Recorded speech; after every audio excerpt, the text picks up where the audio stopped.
William Blake's poem, The Clod and the Pebble, explores the nature of love through the views of a personified lump of clay and a pebble. The views present love in diametrically opposed ways, with the clay believing love to be about selflessness, while the pebble considers love to be selfish.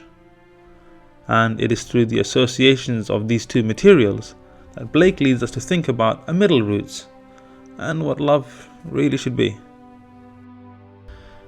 Now in the poem we read, "Love seeketh not itself to please, nor for itself hath any care, but for another gives its ease, and builds a heaven in hell's despair." So sung a little clod of clay, trodden with the cattle's feet, but a pebble of the brook warbled out these meter's meads. Love seeketh only self to please, to bind another to its delight, joys in another's loss of ease, and builds a hell in heaven's despite. Now, of course, we first come across the viewpoint of the clod of clay. Now, it's worth noting that we learn the clod of clay has been trodden with the cattle's feet. And what this means is that it is malleable, but is also easily shaped to the will of others.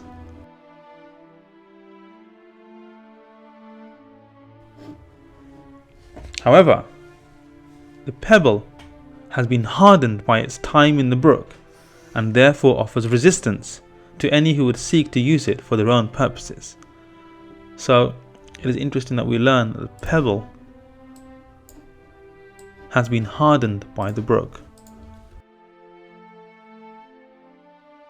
Blake uses his ironic voice of experience to point out that love, if done accordingly to the edicts of reason, creates a hell on earth, whereas selfless love, love from the heart and the ever-adapting imagination, can make a heaven out of the hell surrounding mankind.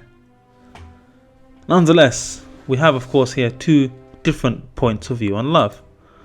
We have here this idea of love being selfless,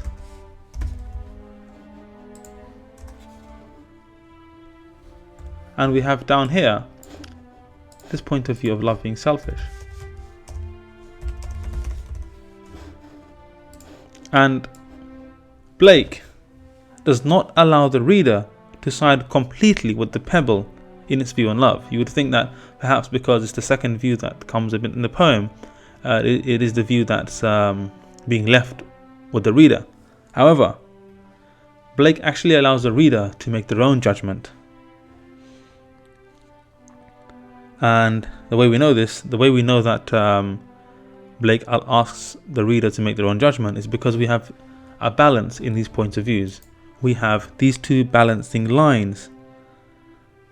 We have builds a hell in heaven's despite, and we have builds a heaven in hell's despair. So what these lines do here is create a balance.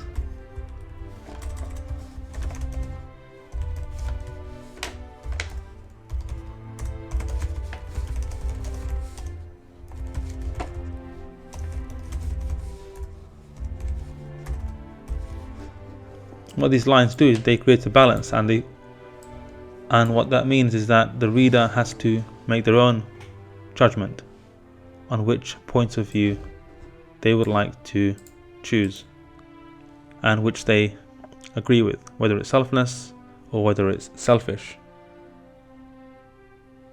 And of course this word here, but, is of course the turning point in the poem.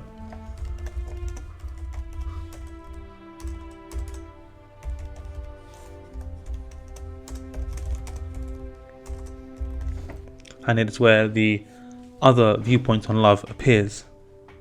So it is worth noting that this word in line 6 is the point in the poem when there is a turn in terms of the viewpoint being presented.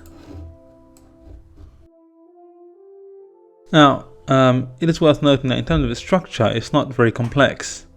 There are two very different and very clear perspectives of love being presented, and in terms of the language, they're quite diametrically opposed as well.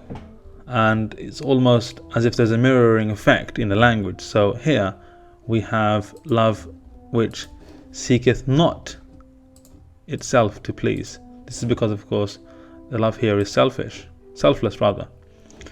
Love seeketh not itself to please, nor for itself hath any care, but for another gives it ease. So this is, of course, being when you're in love and when you are catering to the needs of the person you're in love with, and you are in a way giving up your needs for the needs of another. And then, of course, we are introduced to the viewpoint of the pebble, which, of course, we mentioned earlier, has been hardened by the brook. The word brook here is mentioned very deliberately, as is every word in this poem. And here the words almost are entirely opposite. So we have love seeketh only itself to please, not itself, it's only self to please. Now, rather than finding ease in looking after someone else, here we have this idea of binding. Now, binding, of course, we associate with binding being tied up, being imprisoned almost. So if a person's bound by someone else, it's almost like they're entangled with them. So the word binding almost connotes a sense of imprisonment.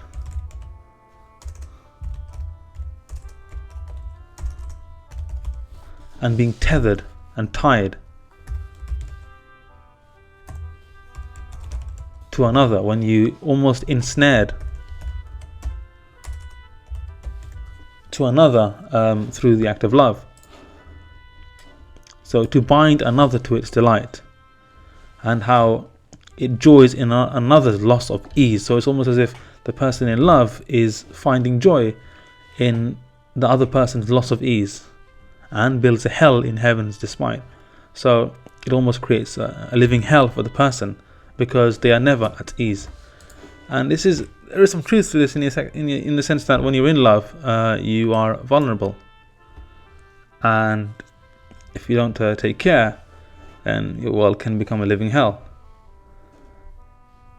And that's the viewpoint of the hardened pebble, which has been hardened by the brook, and it's therefore pessimistic. But like we said earlier, these two views are balanced. There isn't one being given favor over the other. And as we mentioned, these two viewpoints are balanced by the fact that we have these two phrases: builds a heaven in hell's despair, and builds a hell in heaven's despite.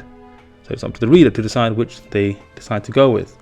But it is interesting that almost not only is the wording creating a balance in terms of these two phrases, but even the phrases that appear before. So love seeketh not itself to please mirrors love seeketh only self to please. And we have but for another gives it ease, and we have joys in another's loss of ease. It may seem that the point of view on love that Blake's presenting in the second half of the poem is the one that we should go with, but this is of course not the case. And although the clod of clay, which is malleable, which has been trampled on, may seem to be rather weak and soft almost, Blake does not permit us to dismiss this point of view. Blake asks us in this poem to decide the one that we agree with, which will perhaps be a middle route, a middle ground between selflessness and selfishness, between these two extremes. And that is how the poem ends.